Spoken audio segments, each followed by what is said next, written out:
आपको तो उस बेटी का हाल पूछना चाहिए था, उस बेटी के साथ खड़े होने चाहिए था। क्या भारतीय जनता पार्टी के ये चरित्र है? प्रधानमंत्री जी क्यों मौन है? मैं तो यही पूछना चाहता हूँ, मोदी जी मौन क्यों हैं? क्यों खुल के नहीं बोलते बेटी के समर्थन में? क्या रोक रहा है उसको? राज भर हंसते नजर आए पीड़िता के ऊपर। बहुत घटिया आदमी है और घटिया बयानबाजी करने वाले लोग। ऐसे नेता भारतीय राजनीति के अंदर कलंक है। क्या सियासत और राजनीति इतनी बड़ी हो गई कि एक बेटी की मान और अस्मिता से ज्यादा बड़ी है? बेहद शर्मनाक। हमारे साथ देखिए शोहेब जमाई जी हैं, AIMIM के नेता हैं।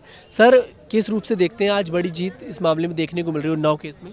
बेशक एक न्याय की बहुत बड़ी उम्मीद जगी है और धन्यवाद सुप्रीम कोर्ट का। और हम आशा करते हैं, हमारी पार्टी भी आशा करती है कि इस बिटिया को न्याय मिलेगा।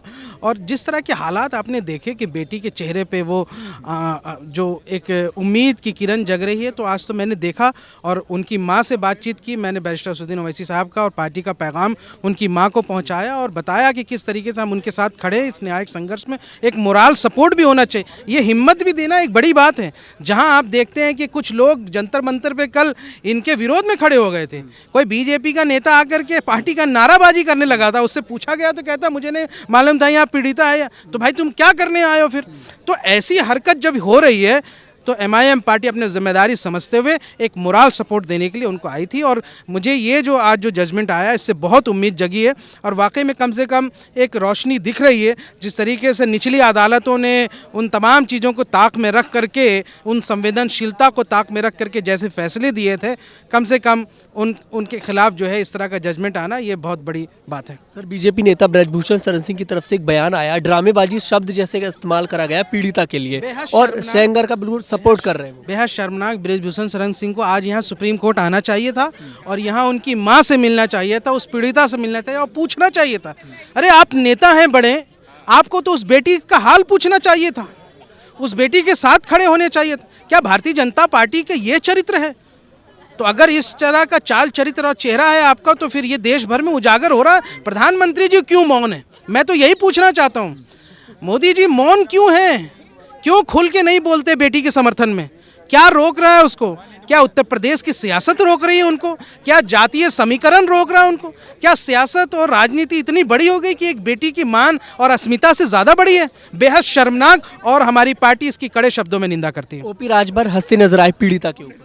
बहुत घटिया आदमी है और घटिया बयानबाजी करने वाले लोग। ऐसे नेता भारतीय राजनीति के अंदर कलंक है और इस तरह के नेता जो है कहीं ना कहीं पूरे भारत को शर्मसार कर रहे हैं। ये तो बिल्कुल कह सकते हैं कि माफ़ करने लायक इस तरह की बयानबाजी नहीं है और बहुत ज़्यादा कंडेमनेबल बयान है। अचानक से जमानत मिल जाना, इसके पीछे उत्तर प्रदेश का चुनाव तो नहीं है? बिल्कुल ऐसा ही है और ये लोग बात समझ भी रहे हैं।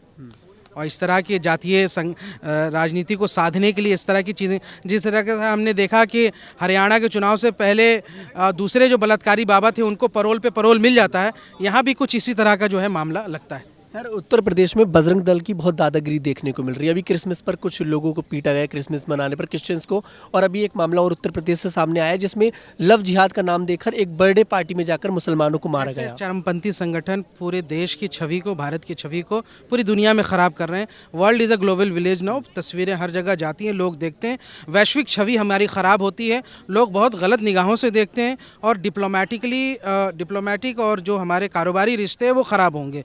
जो आप मुसलमानों के साथ करते हैं तो पूरे western countries, middle east countries जो देखती है।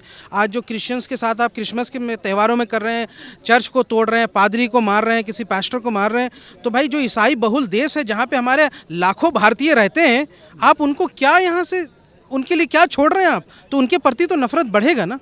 तो ये आपको समझना पड़ेगा और इस तरह के संगठनों पे अगर पाबंदी नहीं लगेगी तो फिर बहुत मुश्किल है। और मुझे खतरा है कि भारतीयों के खिलाफ ये नफरत बढ़ाने का काम करो और इसके जिम्मेदार इसी तरह के संगठन होंगे। हमारे साथ शोहेब जमाई जी थे, तमाम मुद्दों पर देखिए बातचीत करी है और पीड़िता की मां से भी इन्होंने बातचीत करी और उन्हें पूरी सांत्वना दी है कि हम आपके साथ हैं और आखिर तक आप लोगों के साथ खड़े रहेंगे। मैं तनुज दीक्षित, कैमरामैन ब्रिज किशोर के साथ।